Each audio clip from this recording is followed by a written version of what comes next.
nosotros de VPI-TV establecemos este contacto desde el estado Carabobo cuando son las 11:15 de la mañana en vivo para VPI-TV. A mi lado Jonathan Aldana, él es presidente de Fede Cámaras Carabobo. El día de hoy nos estará ofreciendo un balance en relación a la situación en la que atraviesa el sector. Bueno, sí, en realidad Fede Cámaras Carabobo está constituido por diferentes sectores, ¿no? En este momento tenemos 12 cámaras donde hay sectores de la producción industrial, tanto grande como pequeña. Tenemos sectores comerciales también, cámara, por ejemplo, del sector comercial valenciano, Puerto Cabello, y tenemos también de poblaciones un poco más pequeñas como la parte de Tocuyito, Libertador y Mariara en el este de Carabobo. Y entonces tenemos también el sector ganadero, tenemos el sector petrolero. En diferentes sectores pues se constituye nuestra institución. Y el balance en realidad no es nada positivo. Es lamentable tener que decir que en los últimos meses para acá, sobre todo, se ha acentuado el ritmo de actividad en los diferentes sectores. Hay sectores, por ejemplo, afiliados a nuestra organización como el sector construcción, que está terriblemente, en una situación muy terrible, dramática. 95% prácticamente de paralización. Se están haciendo pero muy pocas actividades en ese renglón. Hay otros renglones como el industrial, que puede estar en un 15, un 20% quizás de actividad, pero no es una actividad plena, es una actividad muy limitada. Es una actividad donde esas empresas, sobre todo algunas industrias, se han tenido que redimensionar, han tenido que achicarse, han tenido que cambiar un poco su modelo económico, su modelo de trabajo para adaptarse a la situación, porque es prácticamente como tratar de sobrevivir las necesidades, los imperativos que están presentándose con la crisis. Entonces, eso es lo que estamos tratando de hacer. Los comercios, por ejemplo. Usted ve comercios que ahora se dedican a múltiples líneas. A lo mejor un comercio que nada más vendía 2 o 3 tipos de productos, ahora tiene diversos productos para, bueno, tratar de paliar un poco la situación y, bueno, atraer un poco más de clientela. Aparte de eso, tienen muchos problemas, tanto los comercios como las industrias, desde el punto de vista de la energía. Tienen que sustituirla por bien sea si es el gas, bueno, tienen que buscar por allí gas en algún sitio porque no funciona el gas directo. La electricidad tienen que sustituirla por alternativas como plantas eléctricas, bien sea alquilada o comprada. Cuesta mucho para los productores planificar su producción, porque a veces por problemas de transporte no reciben a tiempo la materia prima.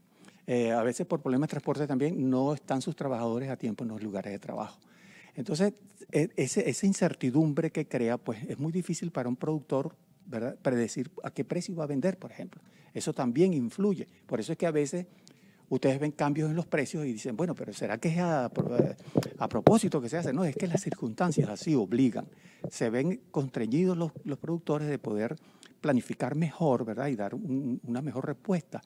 Y unida pues a las grandes limitaciones que hay, por ejemplo, para obtener los recursos, los materiales y la materia prima necesaria para producir. Hoy en día prácticamente lo que se logra traer, porque nosotros dependemos mucho en nuestros procesos de materia prima importada, perdón, y lo que se está trayendo últimamente ya el gobierno prácticamente no está importando. Entonces ciertos sectores privados, bien sea de sus ahorros, de algún dinero que tenían en el exterior, están trayendo algunos productos. Y ustedes ven que hay cierto producto por allí en las mercancías que hay en la calle, ¿no?, en las estanterías. Pero el problema que tenemos es que hay esos productos, pero hay una gran depresión, una gran caída en el consumo de los individuos, que se calcula entre el 30 y el 35% de disminución. Eso implica que, bueno, ha disminuido la hiperinflación, es verdad. No, el ritmo de la hiperinflación, no es que estamos fuera de la hiperinflación, ha disminuido el ritmo. ¿Por qué? Porque de alguna forma el gobierno ha logrado disminuir un poco la liquidez monetaria que circula en la economía. Hay un dogma económico que dice que mientras más liquidez hay en el mercado, los precios tienden a subir, porque si hay mucha liquidez y hay poco producto, evidentemente que la gente que tiene en sus manos el dinero trata de gastar la mayor cantidad posible en esos escasos productos que están en el mercado. Eso crea la inflación. Estamos en esos periodos de hiperinflación, pero se ha logrado disminuir un poco, pero en detrimento del consumo. Y también se ha logrado disminuir porque se han aplicado medidas restrictivas, sobre todo en la banca comercial, para que ellos puedan hacer lo que se llama la expansión secundaria de dinero. Hay dos tipos de expansiones de dinero. La primaria, que es la que hace el gobierno a través de la emisión que se llama inorgánica de dinero, los papeles que crea, pagarés que le va al Banco Central, que no tienen un respaldo en productividad, en Producto Interno Bruto. Y la expansión secundaria, que es la que crean los bancos cuando dan préstamos. ¿Okay? ¿De qué forma ha incidido esto directamente en la economía venezolana? Bueno, de una forma muy negativa, porque es que muchos sectores de la producción y del comercio se ayudaban, vamos a decirlo así, con los recursos que podían obtener de la banca. Hoy en día, con esos encajes legales, el básico en el 57% y el marginal en el 100%, los bancos están de manos atadas. Y de manos atadas no pueden hacer su papel primordial, que es la intermediación financiera, es decir, préstamos, ¿verdad?, para estimular a la economía. Entonces la liquidez monetaria ha bajado y la hiperinflación ha dejado de crecer al ritmo que venía creciendo. Pero fíjense cómo, y lo predijimos en su momento, esto es por poco tiempo. Ya sí, en efecto, empezó a bajar la inflación, llegó a estar en un 12-13% intermensual, pero ya después el mes pasado subió a 24, ya para este mes subió en 33.3, 4. Es decir, que ya está volviendo a crecer la producción intermensual, la inflación, perdón, intermensual. Eso es claro, y entonces sigue la inflación, sigue poco poder adquisitivo, porque es que con inflación lo que usted puede recibir como remuneración por su trabajo, es decir, sus sueldos y su salario, siempre van a ser insuficientes. Porque usted recibe un valor nominal, a lo mejor relativamente alto, una cifra, ¿no?, una cifra significativa, pero eso es en términos nominales. En términos reales, esa cifra no compra, no tiene suficiente para poder adquirir los bienes y servicios que usted necesita para satisfacer sus necesidades. Por lo tanto, entonces, no tiene ni siquiera para ahorrar, que eso es la utilidad. O sea, los factores de producción, por ejemplo, los comerciantes y los productores buscan una ganancia, ¿verdad?, cuando arriesgan su capital. La ganancia es lo que le queda en la diferencia entre lo que vende y lo que compra. Los empleados, los trabajadores también deben tener un beneficio, y es tener un sueldo tal que puedan satisfacer, aunque sea de acuerdo a la escala de necesidades, jerarquizando sus necesidades, satisfacer sus necesidades y le quede algún tipo de remanente, ¿verdad?, para emergencias, para salud, para ocio, para vacaciones, para ahorrar, pero eso no se logra. No se logra porque es que el ritmo como crecen los precios deteriora completamente, y es muy común pues oír decir a los analistas económicos que el bolívar ha perdido prácticamente completamente su valor. De allí que haya teorías de sustituir la moneda, sustituirla por otra moneda, sustituirla por el dólar, porque prácticamente se está dolarizado de facto. Bueno, hay algunas alternativas que se están estudiando y bueno, ya se buscará la mejor solución, pero en principio lo ideal sería que los gobiernos dejen de estar emitiendo dinero y financiar su déficit fiscal a través de dinero inorgánico, porque eso es lo que realmente deteriora, resquebraja la estructura económica. Eso es lo peor que puede haber. ¿Qué cosas están haciendo los empresarios en Carabobo para continuar con las puertas abiertas? Hay quienes han informado que, bueno, es más costoso cerrar una industria, una empresa, para luego volver a abrirlas. Entonces, por eso se están reinventando para continuar abiertos. Eso que acaba de decir tú es un principio económico gerencial muy conocido. Después que se cierra una empresa, volverla a abrir es lo más difícil que hay. Por lo tanto, la idea y lo que se recomienda es que se trate de mantener la estructura en la medida de lo posible. Lo que te comentaba unos minutos atrás, te redimensionas, cambias un poco el modelo de negocio, buscas las alternativas, te unes a otros, aunque sea de manera estratégica y durante un determinado tiempo para compensarte. Por ejemplo, nosotros logramos mucho en el sector de la pequeña y la mediana industria, ocurre mucho eso, a través de lo que se llaman los clústeres que se han creado, que son agrupaciones de diferentes sectores que se unen y independientemente de que compitan entre sí, se complementan entre sí, se prestan materia prima, se prestan herramientas de tecnología, etcétera, hasta personal, se intercambian y eso los ayuda a sobrevivir. Eso es mucho de lo que se está haciendo, no solamente aquí en Carabobo, sino en varias regiones del país, para tratar de mantenerse y evitar el cierre, porque es que el cierre es lo peor, pues el cierre es lo que al final te traumatiza más. En cuanto a la programación de los cortes de energía eléctrica, ¿eso se está cumpliendo? Bueno, mira, diera la impresión de que no. Se anuncian los cortes y eso también crea la incertidumbre que te hablaba de la formación de los precios cuando tú estás produciendo. Tú estás esperando que en un determinado periodo de tiempo tú no vas a tener electricidad, bueno, entonces tú buscas alternativas, ¿no?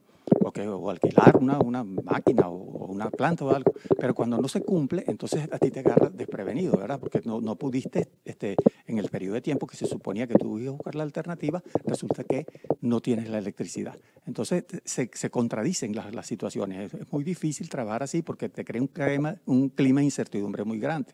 Entonces esos cortes que te dicen que van a ser programados no se están cumpliendo en un alto porcentaje. Y eso evidentemente es terriblemente perjudicial para los procesos productivos, inclusive para los procesos comerciales. ¿Qué opinión tiene Fede Cámaras Carabobo en relación a las últimas decisiones tomadas por el presidente de los Estados Unidos? Y si esto considera que va a incidir en lo que es el sector empresarial.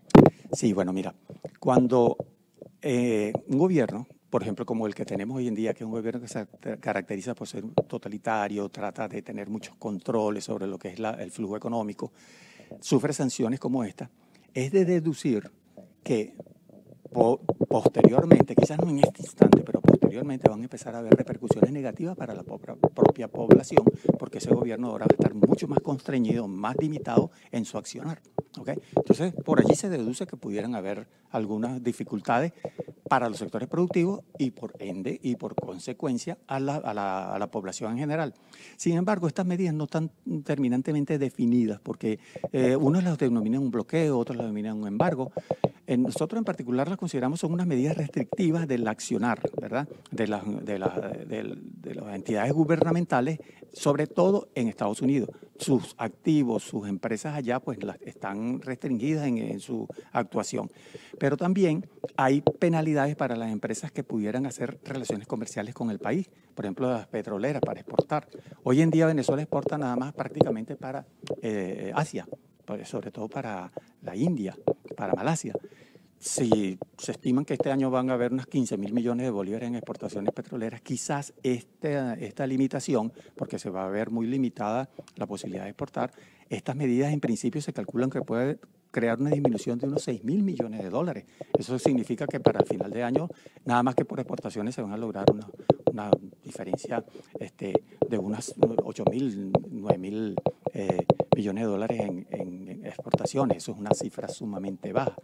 Si hay menos dinero, pues consecuentemente pudiera haber dificultades para la población. ¿Considera que estas medidas podrían repercutir o menguar lo que es el acceso a bienes y servicios al pueblo? Bueno, en términos generales y de acuerdo a la teoría como han estado concebidas, quizás no, porque allí se habla de que las operaciones para hacer, por ejemplo, adquisición, importación, exportación de materias primas, de alimentos, de enseres, no está limitada por las medidas. Pero hay una coletilla allí que dice para evitar el sufrimiento humano, ¿verdad? Estamos allí insisto, es ambiguo porque el sufrimiento humano, ya va, espérate un momentico, es como quien dice, para lo más imprescindible, para la supervivencia mínima de la población o para tener un flujo de recursos, por lo menos para tener una vida decente y suficientemente aceptada pues, en sociedad. No sabemos. Tenemos esa limitante allí, esa ambigüedad repercute, pero esperemos y nosotros creemos, hemos tenido algunas informaciones que están fluyendo algunos productos que vienen sobre todo de Brasil, están llegando productos de Turquía y no han tenido hasta ahora problemas para entrar al país. Bueno, y de algunos sectores que están exportando tampoco han tenido mucha limitación que se diga, aunque hay algunos problemas desde el punto de vista marítimo que parece que no está claro los cargos que se hacen desde el punto de vista marítimo, hay cierta confusión con eso que aún todavía no tenemos un panorama claro. Pero en términos generales pareciera que en efecto, ¿verdad? Esas operaciones en alimentos, en seres, en materia, no están sufriendo las consecuencias por ahora. Pero es que están muy recientes las medidas. Estas medidas generalmente tienen una repercusión en un plazo un poquito más largo que inmediato. ¿Se necesitan políticas económicas acertadas para que el sector pueda seguir avanzando? Indudablemente. Con un sistema económico tan cerrado, de tanto control, donde hay tanto totalitarismo de parte de las autoridades, evidentemente no se puede trabajar. La economía dicta normas que establecen y leyes, porque la economía es una ciencia, que debe haber libre intercambiabilidad entre quienes compran y quienes venden, entre quienes fabrican y entre quienes comercian, que es la forma mutua de ponerse de acuerdo para que las magnitudes económicas se trancen Si no hay ese ambiente de libertad, de libre iniciativa, que se deje correr en el mercado esa libertad, evidentemente, mientras tú estás restringiendo, tú te estás controlando, estás queriendo imponer precios a tu criterio y no tomando en cuenta factores como el rendimiento o la productividad del sector al que tú estás imponiéndole ese precio, evidentemente que tú vas a estar actuando de manera irracional. Hay que dejar que los mercados son suficientemente sabios como para poder entenderse entre ellos y fijar las magnitudes. Y ocurrirá en un principio y eso le da más facilidad al consumidor, porque el consumidor empieza a tener alternativas. Va a un sitio, ve un precio que le parece alto, pero tiene la oportunidad de ir a otro, en base a lo que se llama la libre competencia, de ir a otro y ver qué tal si ese mismo producto, a lo mejor otro competidor lo tiene un poco más accesible. En la medida que eso va ocurriendo, el mercado se ajusta. El otro que tenía el precio más alto va a tratar de ir a imitar al que tiene el precio más bajo y se van haciendo las regulaciones o lo que se llaman los equilibrios. Continuar estas políticas económicas, ¿qué se vislumbra para el fin de año? Bueno, mira, se vislumbra un panorama más que negativo. Evidentemente, yo no sé si podrás llegarse a más negatividad de la que tenemos actualmente, pero evidentemente que la tendencia va a ser bueno, como les decía, está creciendo otra vez el ritmo de la hiperinflación. Van a empezar a escasear otra vez los productos, porque las reservas que tenían los sectores privados para traer algunos productos, como ha ocurrido ahora, se van a terminar, porque no tienen alternativa. Esos dólares se van a acabar, no tienen cómo comprárselos al gobierno, la banca comercial no tiene para dar empréstitos de manera interna. Eso va a llegar un momento en que va a haber una especie de colapso o de imposibilidad de poder hacer transacciones.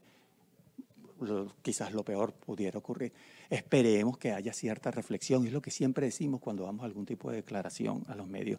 Le pedimos, exhortamos a las autoridades, tratar de ser un poco más amplios, más abiertos en lo que es la gerencia de la economía, de gerenciar los recursos en la economía, dejar que quienes saben producir, produzcan. El gobierno debe tener un rol de estímulo hacia quienes producen, no ponerse ellos a producir porque supuestamente ellos son los mejores. No, los mejores son quienes tienen la experticia, la experiencia de años y que tienen la tecnología y que han estudiado para eso. Tú no puedes poner a un funcionario que nunca ha tenido una experiencia en el ámbito económico, en el ámbito empresarial, a dirigir y a imponer normatividades y medidas a las empresas, porque no va a haber concatenación allí, lo que va a haber es contradicción. ¿Por qué? Porque no hay la suficiente nivel de entendimiento de cómo se manejan esos procesos. Y si los quieres hacer de acuerdo a cuestiones ideológicas o como tú piensas que debe ser, porque sí, evidentemente que te vas a encontrar con unas situaciones completamente indeseables. Escuchaban parte de las declaraciones del presidente de Fedecámaras Carabobo, Jonathan Aldana. El día de hoy ofreció un balance en relación a la situación por la que atraviesa este importante sector. Él destacó que en el sector comercial está bastante deprimido. Sin embargo, los comerciantes, para continuar con sus Santa Marías arriba, han tenido que cambiar de rubro. También destacó que el sector construcción, son pocas las construcciones que se están haciendo actualmente en el estado Carabobo. Él asegura que hasta que no ocurran políticas acertadas en cuanto a lo económico, el panorama se vislumbra bastante oscuro. Con esta información despedimos este contacto desde el estado Carabobo. La invitación es a continuar con más de BPI TV. Esta transmisión es presentada por... Para alcanzar el éxito, necesitamos estar acompañados, trabajar en equipo en un mismo objetivo. ¿Y a ti? ¿Quién te acompaña? Salvador Peluquería. Visítanos en Maracaibo, Ciudad Ojeda, Acarigua, Santa Bárbara del Zulia, Paraguaná, Panamá, República Dominicana, Miami, Curazao y próximamente en Italia. Only for Men. Centro San Ignacio, Nivel Blandín, Caracas.